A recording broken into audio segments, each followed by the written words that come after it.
देखो मेरी बात ध्यान से सुनो। नेपाल में फ्लड्स आया, मैंने उस पर पूरा लेक्चर किया कि आखिरकार वो फ्लड्स आया क्यों। ठीक इसी तरीके की तबाही एक्सपर्ट्स ये कह रहे हैं, और उस पर भी मैंने पूरा लेक्चर लिया हुआ है, चाइना भारत में ला सकता है। चाइना दुनिया का सबसे खतरनाक डैम बना रहा है, मेडॉक डैम। दोस्तों जो मैं आपको बताऊंगा डर जाएंगे आप, क्योंकि डरने वाली बात है। नेपाल में 160 लोग, अभी 160 का आंकड़ा बहुत हो गई है, 700 के करीब लोग लापता हैं, 160 लोगों की मौतें हो गई हैं। और मैंने बताया ना अभी, तो ये आंकड़ा, ये जितने मिसिंग, पूरा गांव उजड़ गया यार, नेपाल बर्बाद, वो पानी पूरा गांव ले गया। ऐसी वल्नरेबल जगह पर इतने भयंकर डैम्स बनाना, यह आत्महत्या नहीं है, यह आत्महत्या है। हालात इतने ज्यादा खराब है दोस्तों, 3,500 ग्लेशियर लेक्स हैं नेपाल में। क्यों हमेशा तबाही आती रहती है?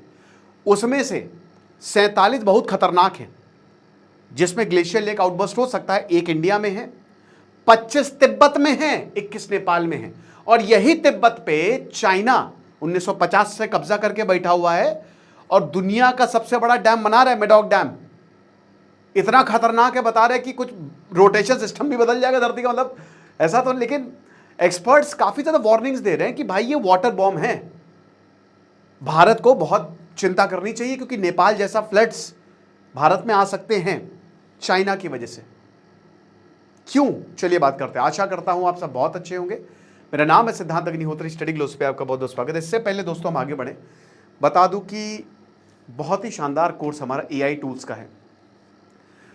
20, 25, 30 के करीब एआई टूल्स हम आपको सिखाएंगे। जितने नए आए हैं, कोई भी आप सेक्टर के हों, ये कोर्स आपको बहुत फायदा करेगा। कल से क्लासेस शुरू होगी, तो आज और कल का आखिरी दिन है, रात 8 बजे से। शेड्यूल आज अपडेट हो जाएगा, टेलीग्राम ग्रुप भी आज शाम तक बन जाएगा। डिस्क्रिप्शन कमेंट बॉक्स में लिंक है। तो देखिए, नेपाल में जो फ्लड आया उसके 2 रीजन बताए जा रहे हैं। एक तो एवलांच आया, पूरा का पूरा डेब्रिस जो है वो नदी के रास्ते में जमा हो गया, और फिर वो नदी अपना रास्ता बनाएगी, वो नदी पूरा काटते हुए निकली और पूरी नदी जो है वो नीचे आई। भाई सिंपल सी बात है कि आप खुद सोचिए कि जब एवलांच आता है तो क्या होता है कि मतलब मास ऑफ आइस हो गया है ना, या फिर रॉक्स हो गए, लैंडस्लाइड की तरह एकदम वो पानी के सामने आ जाती है। अब पानी के सामने जब इतना कुछ आ गया तो पानी को ब्लॉक कर देगा, लेकिन पानी तो आ रहा है, तो एक टाइम पे वो सब कुछ निकलेगा, वो पूरा काट के निकलेगा। दूसरा ये रीजन बताया जा रहा है अर्थक्वेक पे अभी मैं आऊंगा, ये तीसरा है। दूसरा ये रीजन बताया जा रहा है कि बहुत बड़ा पत्थर गिरा होगा, बहुत बड़ा, जिसकी वजह से वाटर डिस्प्लेस हुआ। और तीसरा जो आपको समझना है वो बताया जा रहा है अर्थक्वेक, भूकंप। अब ये भूकंप की वजह से इनलैंड सुनामी आई, भूकंप ने वाटर को डिस्प्लेस किया, और ये जो जिलोंग हो गया, जांगू रीजन, यहां तो आया ही भूकंप, 5.5 की तीव्रता का रिकॉर्ड किया गया। तिब्बत में भी 4.4 की तीव्रता का रिकॉर्ड किया गया। अब चाइना जिस पर ये मेडॉक डैम बना रहा है तिब्बत में, अरुणाचल प्रदेश से वो नामचा बर्मा ना एकदम कर्व लेती है, बहुत जबरदस्त वो लोकेशन है, क्योंकि गजब पानी आता है भाई। उसके अपने साइड पे चाइना मेडॉक रिवर पे इतना बड़ा डैम बना रहा है, जो कि सीधा फाइजन फॉल्ट के नीचे है। फाइजन फॉल्ट के नीचे डैम, तुम समझ रहे हो? तुम्हारा दिमाग खराब है? ये ठीक वैसे ही होगा कि घर तो बना लिया, लेकिन सीधा नीचे से मेट्रो जा रही है, पूरा घर हिलेगा, ब्रेक डांस करोगे रात में। भाई फॉल्ट के नीचे डैम, जरा सा कुछ, हिमालयन रेंज अभी भी नहीं है, वो ऊपर बढ़ती जा रही है, हर साल 21 मिलीमीटर ऊपर बढ़ रही है वो, क्योंकि 2 प्लेट्स टकरा रही हैं, यूरोशियन प्लेट, इंडियन प्लेट टकरा रही है, हिमालय अभी भी बढ़ता जा रहा है। और ऐसी वल्नरेबल जगह पे आप दुनिया का सबसे बड़ा डैम बना रहे हो। 3 गॉर्जेस डैम आपने बनाया, Mekong river south east Asia में बाढ़ आई, पढ़ लीजिएगा आप। और अब चाइना ये कर रहा है। अब आप बोलेंगे सर ऐसा नहीं है, ऐसा ही है भाई। भारत अपनी जगह पे डैम नहीं बना पा रहा। अरुणाचल प्रदेश में इतना ज्यादा 11,000 मेगावाट प्रोजेक्ट जो है, भारत को डैम बनाने की जरूरत है, बट बहुत ज्यादा ऑपोजिशन।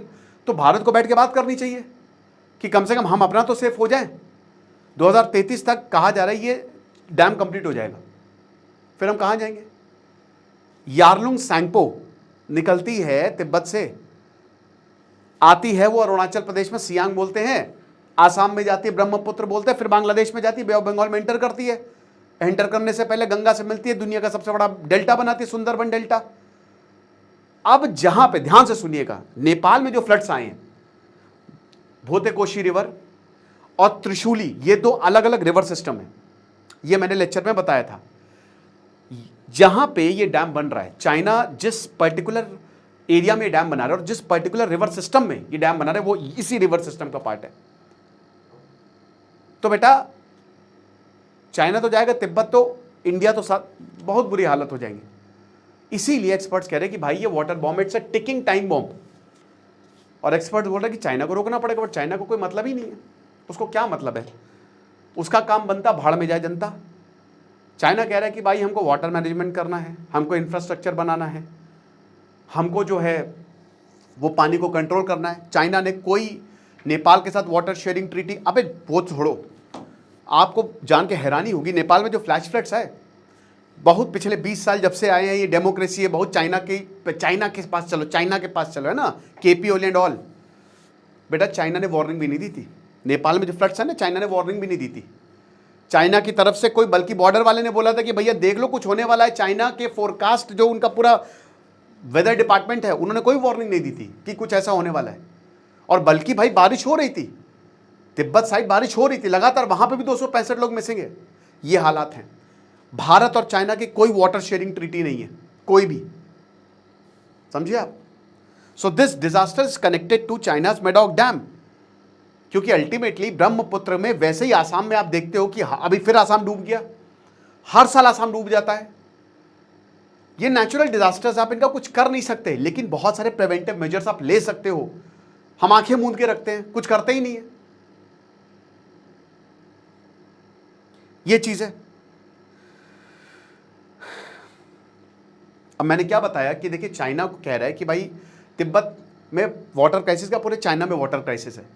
जो आज के वॉर्स हो रहे हैं, पूरी दुनिया जो आपस में भिड़ी हुई है, वो पानी की वजह से भिड़ी हुई है। वाटर वॉर्स, पॉपुलेशन बढ़ती जा रही है, पानी कम होता जा रहा है।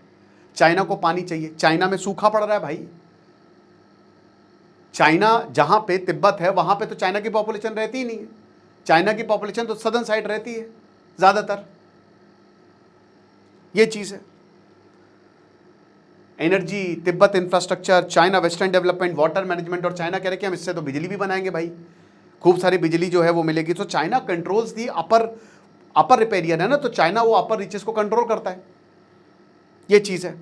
और सबसे बड़ी बात देखिए, मॉनसून में क्या होता है कि भयानक बारिश होती है, भयंकर, आप कंट्रोल नहीं कर सकते।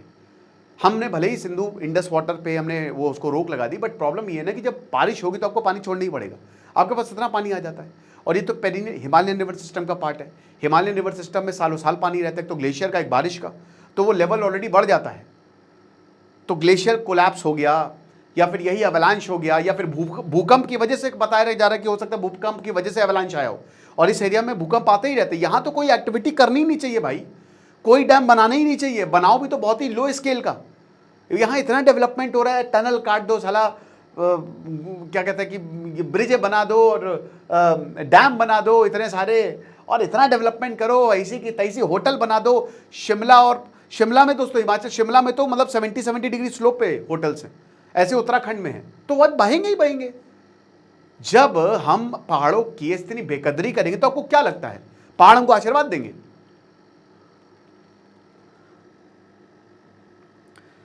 तो बिगेस्ट कंसर्न अर्थक्वेक है, अर्थक्वेक, क्योंकि यहां पे भूकंप आप रोक ही नहीं सकते। टेक्टोनिक प्लेट्स टकराएंगी, पहाड़ बढ़ेगा और तबाही आएगी। और नेपाल वाला जो अर्थक्वेक है, इसकी वजह से ही बताया जा रहा है कि एवलांच आया होगा। ग्लेशियर कोलैप्स भी हो सकता है, बिल्कुल हो सकता है। तो यहाँ बताया जा रहा है कि ग्लेशियर कोलैप्स भी हुआ होगा नेपाल में, जिसकी वजह से, ये मैंने पूरा नेपाल पे ऑलरेडी मैं लेक्चर कर चुका हूँ।